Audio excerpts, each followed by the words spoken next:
यमराज ने बताया, अच्छे लोग हमेशा दुखी क्यों रहते हैं और पाखंडी लोग सुखी क्यों रहते हैं?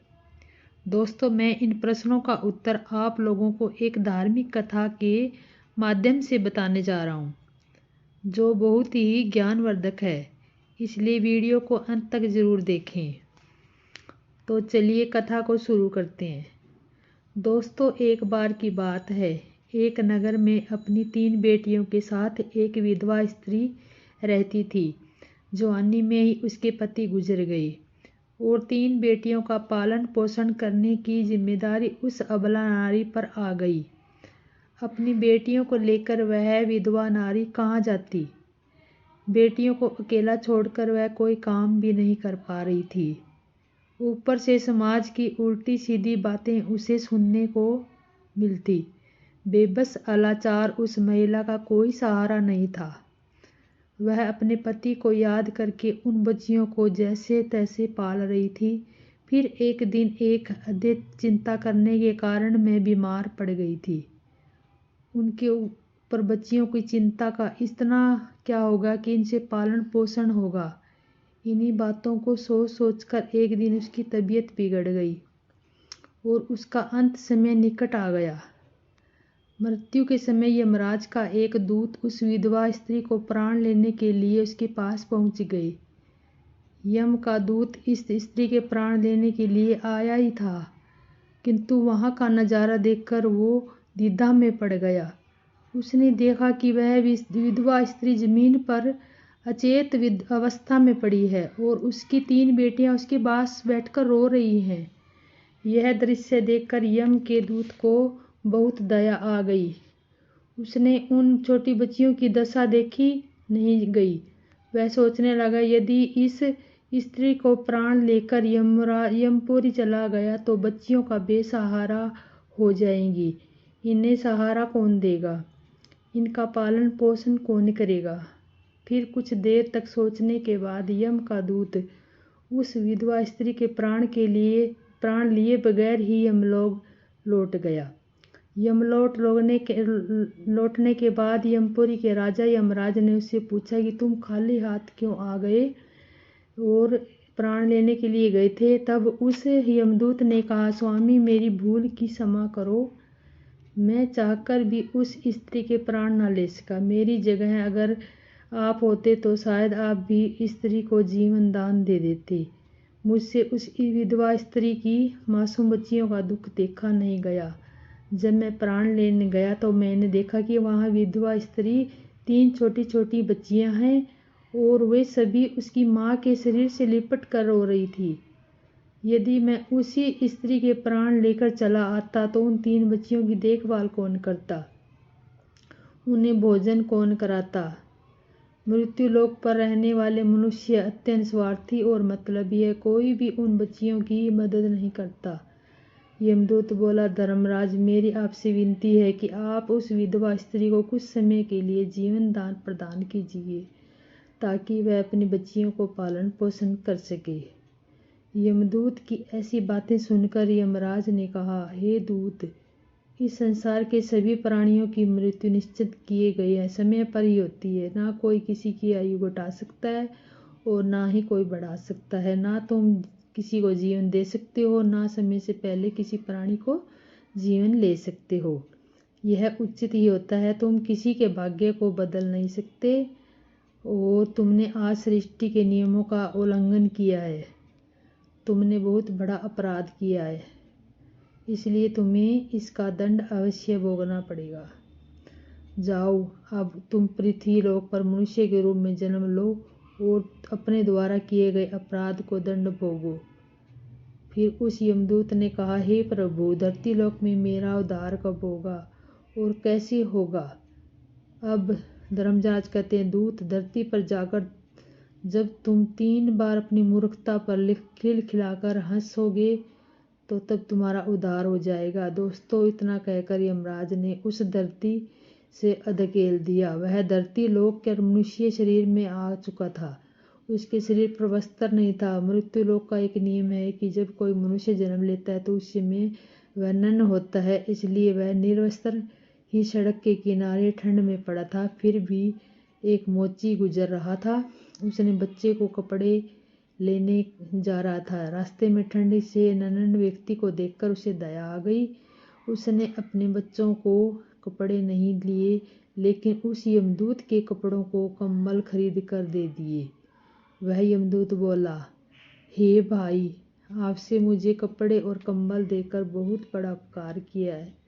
मेरा ना कोई परिवार है, ना मेरे पास घर है और ना ही भोजन का कोई साधन है। तब मोची बोला, भाई तुम मेरे साथ चलो, मैं तुम्हें भोजन और काम दिलवाता हूँ। फिर वह मोची उस यमदूत को लेकर अपने घर पहुँच गया। उधर मोची की पत्नी ने देखा कि उसका पति बच्चों के लिए कपड़े लाने गया था, लेकिन लाया तो कुछ नहीं, उल्टा एक आदमी को घर लेकर आ गया है। यह देखते ही उसकी पत्नी बहुत गुस्सा हो गई और उसे मोची के साथ लड़ने झगड़ने लगी, उसे भला बुरा कहने लगी। यह देखकर वह यमदूत बहुत जोर जोर से हंस पड़ा। यमदूत को हंसता हुआ देखकर वह मोची बोला, भाई तुम हंसो क्यों हो? ऐसा क्या हुआ? क्या देख लिया आपने? तब तक यमदूत बोला, भाई मेरी हंसी का रहस्य मैं आपके अभी नहीं बता सकता। फिर यह यमदूत मोची के घर पर रहने लगा और उसने मोची का सारा काम सीख लिया। वह यमदूत उस मोची के घर काम करने लग गया और बहुत सुंदर जूते बनाने लग गया। तब से मोची के जूते और चप्पल खूब बिकने लगे। मोची के जूतों की तारीफ पूरे राज्य में होने लगी। मोची भी इससे बहुत अत्यंत धनवान बन गया।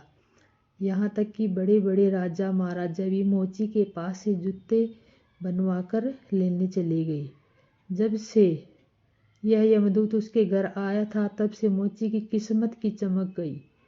उसके घर के धन की कोई कमी नहीं रह गई। फिर एक दिन अचानक राजा का एक सैनिक चमड़ा लेकर मोची के पास आया और बोला, देखो मोची, हमारे महाराज इसी चमड़े से बने जूते पहनना चाहते हैं।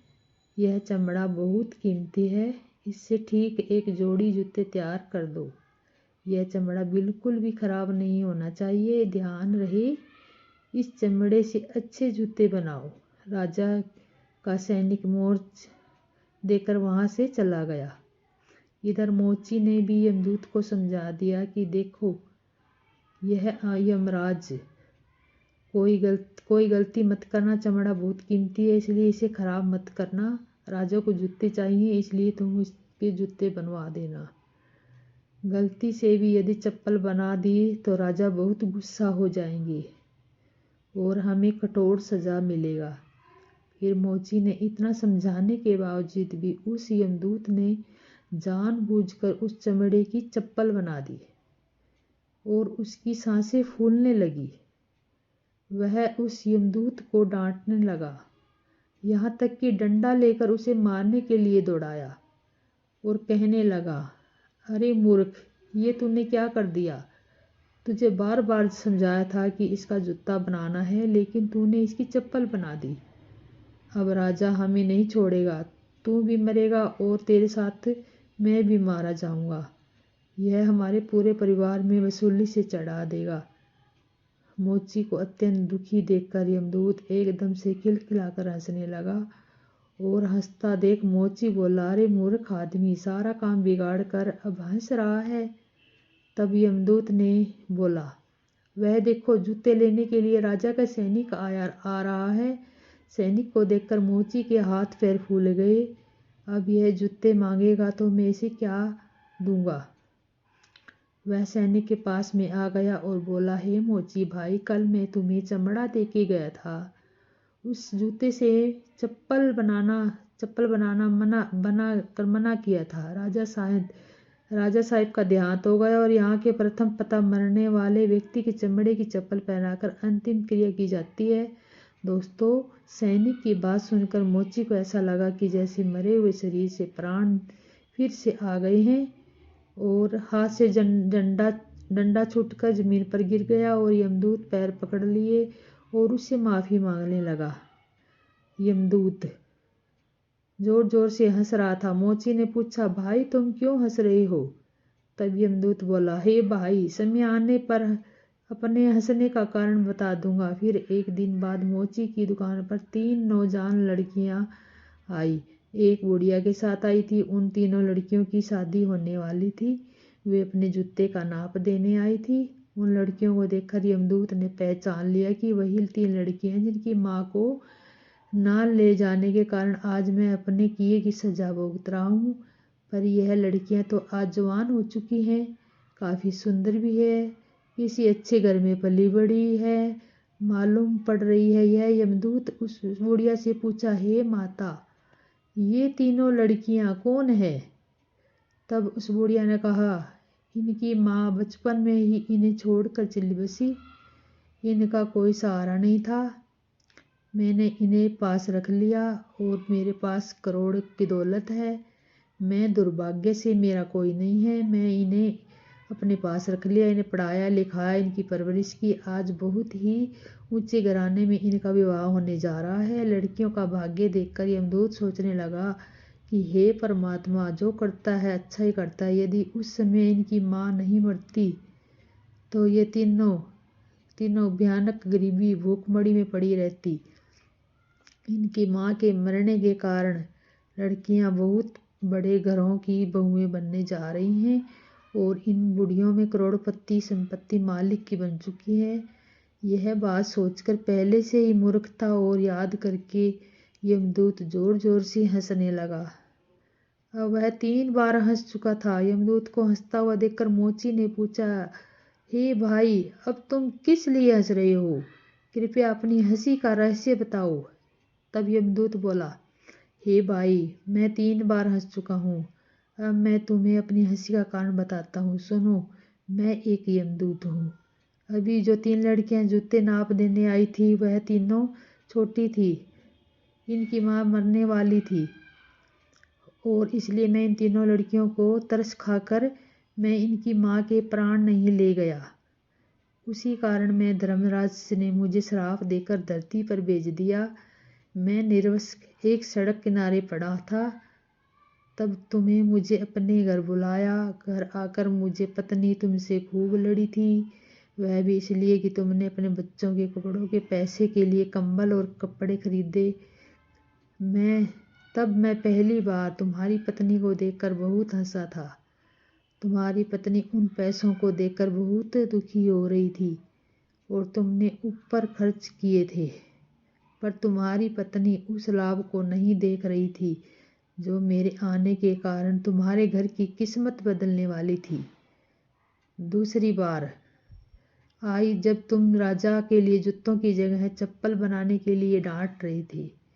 तुम केवल उन राजा के जूतों के बारे में सोच रहे थे, किंतु मैं यह पता नहीं था कि राजा के साथ क्या घटना घट गई। पूरे गांव को पता चल गया था कि राजा की मृत्यु हो चुकी है, लेकिन तुम्हारा ध्यान तो राजा के जूतों पर ही था। हम वही देखकर या सोचकर हर्ष मनाते हैं जो हम देखते हैं, पर हम उसे नहीं देख पाते जो हमें दिखाई नहीं देता। पर होने वाला वही होता है। कई बार परमात्मा हमारे साथ कुछ बुरा करते हैं, पर हम उसे बुरे को देखकर परमात्मा को कोसने लगते हैं। हम उस अच्छे को नहीं देख पाते और भविष्य में हमारे साथ होने वाला होता है। कई बार हमारे साथ अच्छा होता है पर भविष्य